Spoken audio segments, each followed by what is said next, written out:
I just want to say, as I move into some language that might sound a little spiritual and religious, if you're new here, or if you're like, a Buddhist or Hindu, atheist, skeptic, whatever, agnostic. I have team members who are agnostic, people I love. Okay.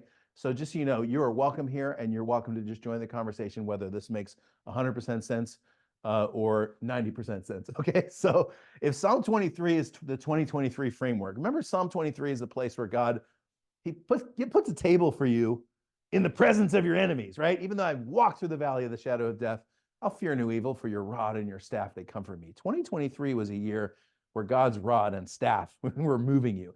And I'll just tell you, if 2023 was a challenging year for you, just, 2023 was a very challenging year for me.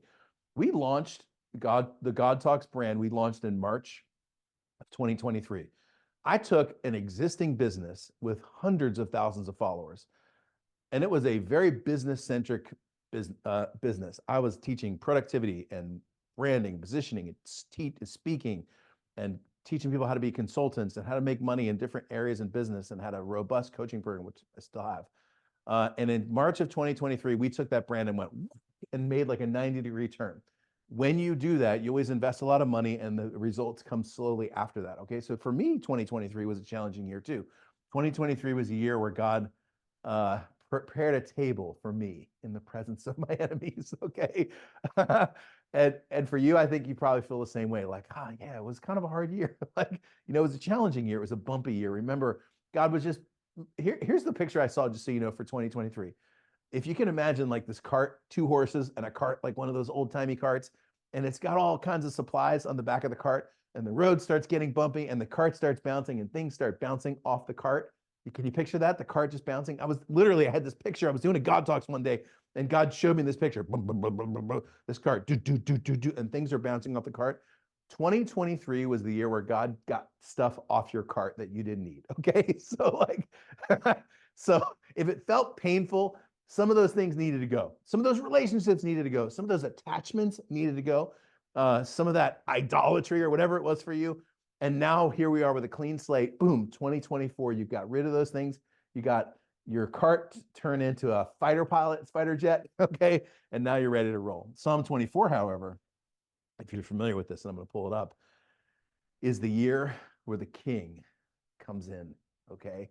Psalm 24 says, "Who is this King of glory? The Lord mighty in battle." I'll just read the whole thing because it's very short. And hopefully this will be encouraging to you. "The earth is the Lord's and everything in it." By the way, that's like a really good place to start.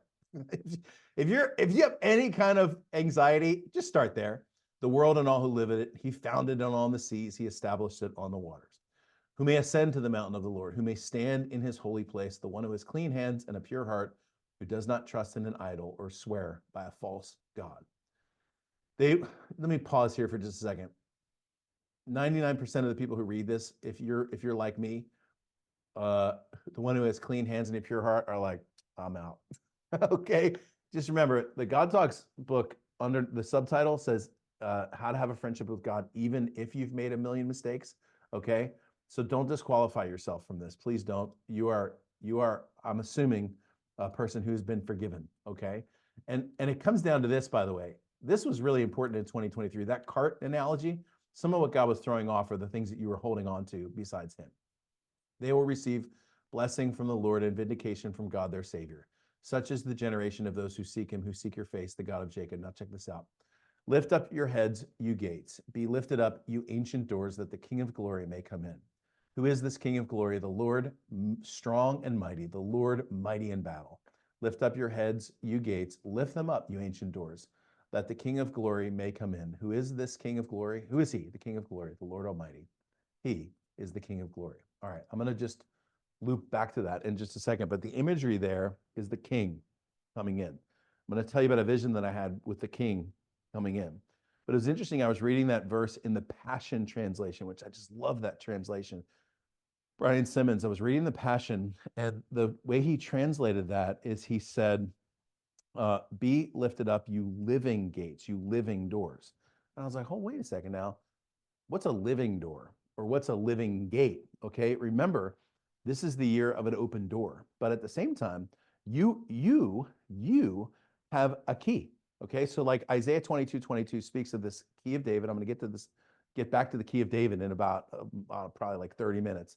But the key of David is what God gives, and what you open, no one can shut, and what you shut, no one can open. So God, remember, gives you those authority, that ability and that authority to be able to open and close what's inside the realm of the authority that God has given you.